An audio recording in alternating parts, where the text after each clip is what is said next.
But see, I think that's really interesting, but it is something different than search. I think and the thing with real time is that we are now in a position to have a huge amount of information by the user. I mean, the technology to know your, say, historical preferences, your social network, and your exact current location and the data that sits around that, that technology is already there, and there are some applications that touch on all of that, right? And we do have the capability, if you like, to move away from search and proactively suggest something that you are likely to be interested in that particular context, in that particular time. But I think that's something different than search. And that's why I'm not that comfortable with the term real-time search. A simple way of thinking about it is, I don't know, how many of you have actually used Twitter's search functionality for something other than yourselves or your company's name? Well, still quite a lot, but... what do we use it for? Examples? Shout about? So you clicked on a hashtag, or again, I don't see... Fair enough, that's closer to a search example, but I think we are quite away from what you would traditionally call search, that I have a question, a specific intent that I'm trying to understand or fulfill through searching for something. Well, so there's data, and there's the exposure of that data, and there's a search box and a list of results or some presentation of content, and then there's this other thing, browse, discovery, suggestions, recommendations based on behavior or some sort of network, social graph, etc. What, in your mind, is the benefit? I mean, why are we having this conversation? What is the benefit to the end user of incorporating this kind of information in your sites? You're all, in one way or another, publishers. I mean, you all are publishers. You assist publishers, but you're also a publisher yourself. What is the benefit, in your minds, of surfacing this and exposing it to end users? And right now, with the exception, I think, of Seb, none of you are doing it, are you?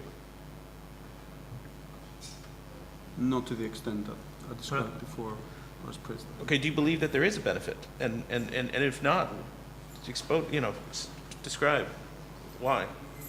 Why are we having this conversation? Beyond the fact that you were asked to be on this panel. And because it's trending on Twitter, and it's actually the hot topic of the moment. No, it's not that, it's a right? fad. It's not really a fad. It's the way that the speed and the means and the frequency and the volume of information that is being published is that momentum is accelerating, and it is changing your traditional models. Even if you take review writing, for example, that was something completely fresh and new 4 years ago, not quite, but still more than it is now. That whole, if you like, universe of people writing about stuff is changing very, very fast right now. And it touches on the things that we're trying to do, whatever answers we're trying to provide, right? Where's the best restaurant? Where's the best shop? Where's an open restaurant right now that I can go and have a booking and save myself money through a special offer? Those are kind of answers that either have always been relevant to users. If they were not, they are becoming increasingly relevant. And we all try to figure out a way to answer them in, I guess, innovative and meaningful ways. That's why, at least why we're here, I think, today, part of the reasons. Could I make a point here about real-time search? And I think if anyone has played around with the Grease Monkey script that overlays a Twitter results to a Google results page, I personally found immediately that I actually looked at those first 5 results and found greater relevancy in those first 5 results generally than the standard SERP. And particularly around news items is one really hot area. Generally there's a lag from Twitter getting hold of, let's say, the plane landing on the Hudson River. It was 15, 20 minutes. There was also Schiphol, the plane crashing at Schiphol, the pictures and everything.